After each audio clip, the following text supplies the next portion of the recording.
Hello, അസ്സാം വലൈക്കും. ഇന്ന് ഞാൻ നിങ്ങളുടെ മുന്നിൽ ഷെയർ ചെയ്യുന്നത് ഒരു ചെറിയൊരു വ്ളോഗാണ്. ഞങ്ങൾ നോമ്പിൻ്റെ രണ്ടാമത്തെ ദിവസത്തെ വീഡിയോ ആണിത്. അപ്പോൾ നോമ്പ് തുറക്കാനായിട്ട് ഞങ്ങളെല്ലാവരും അതിനുള്ള പ്രിപ്പറേഷനൊക്കെ ചെയ്തുകൊണ്ടിരിക്കുകയാണ്. അപ്പോൾ അതാ വെള്ളമൊക്കെ കലക്കി റെഡിയാക്കി വെച്ചിട്ടുണ്ട്. ഇനി ഇത് നമ്മൾ നോമ്പ് തുറക്കേണ്ട ടൈം ആയിക്കൊണ്ടിരിക്കുകയാണ്. അപ്പോൾ അതൊക്കെ ഓരോ ഗ്ലാസ്സിലൊക്കെ വെച്ചിട്ട് വെക്കുകയാണ്. പിന്നെ ഫ്രൂട്ട്സൊക്കെ കട്ട് ചെയ്യലൊക്കെ കഴിഞ്ഞിട്ടുണ്ട് കേട്ടോ.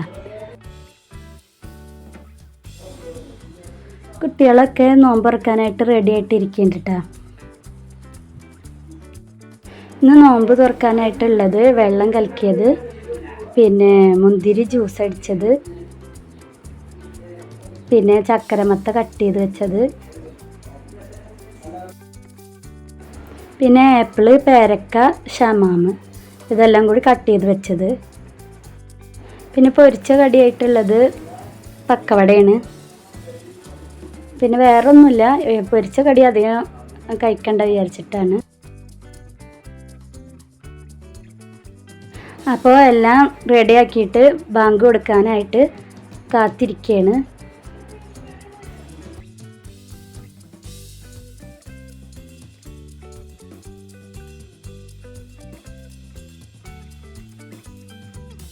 അപ്പോൾ ഇതാ ബാങ്ക് കൊടുത്തിട്ടുണ്ട്. അപ്പോൾ എല്ലാവരും ഇതാ നോമ്പ് തുറന്നുകൊണ്ടിരിക്കുകയാണ്.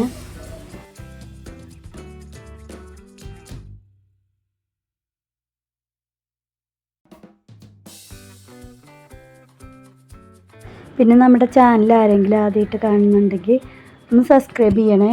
സബ്സ്ക്രൈബ് ചെയ്യുമ്പോൾ ബെല്ലൈക്കൻ എനേബിൾ ചെയ്യാൻ മറക്കരുത് കേട്ടോ. അപ്പോഴാണ് ഞാനൊരു പുതിയ വീഡിയോ ഇടുമ്പോൾ നിങ്ങൾക്ക് നോട്ടിഫിക്കേഷൻ എത്തുകയുള്ളൂ.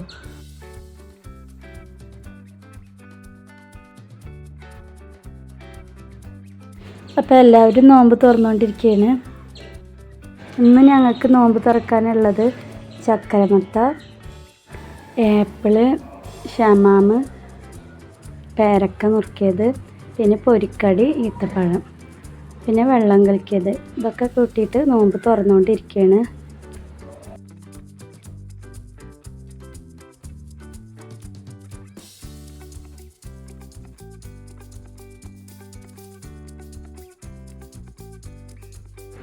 ജ്യൂസായിട്ടുള്ളത് മുന്തിരി ജ്യൂസാണ്. അപ്പോൾ വെള്ളം കലക്കിയതൊക്കെ കുടിച്ച് കഴിഞ്ഞതിന് ശേഷമാണ് മുന്തിരി ജ്യൂസ് കുടിക്കുന്നത്. നോമ്പ് തുറക്കെ കഴിഞ്ഞതിന് ശേഷം നിസ്കരിച്ചതിന് ശേഷമാണ് എല്ലാവരും ചായ കുടിക്കാൻ ഇരിക്കണത്. ഇന്ന് ഉണ്ടാക്കിയിട്ടുള്ളത് പൂരിയും ചപ്പാത്തിയാണ്. അപ്പോൾ ഇത്രയേ ഉള്ളൂ ഇന്നത്തെ എൻ്റെ വീഡിയോ. അപ്പോൾ ഇന്നത്തെ എൻ്റെ വീഡിയോ ഇഷ്ടപ്പെട്ടെങ്കിൽ ലൈക്ക് ചെയ്യുക, ഷെയർ ചെയ്യുക, സബ്സ്ക്രൈബ് ചെയ്യുക. സബ്സ്ക്രൈബ് ചെയ്യുമ്പോൾ ബെല്ലൈക്കൻ എനേബിൾ ചെയ്യാൻ മറക്കരുത് കേട്ടോ. അപ്പോഴാണ് ഞാൻ ഇടുന്ന വീഡിയോയ്ക്ക് നിങ്ങൾക്ക് നോട്ടിഫിക്കേഷൻ അപ്പോൾ തന്നെ എത്തുകയുള്ളൂ. അപ്പോൾ ഇൻഷാ അല്ലാഹ് അടുത്ത നല്ല വീഡിയോയുമായി കാണാം.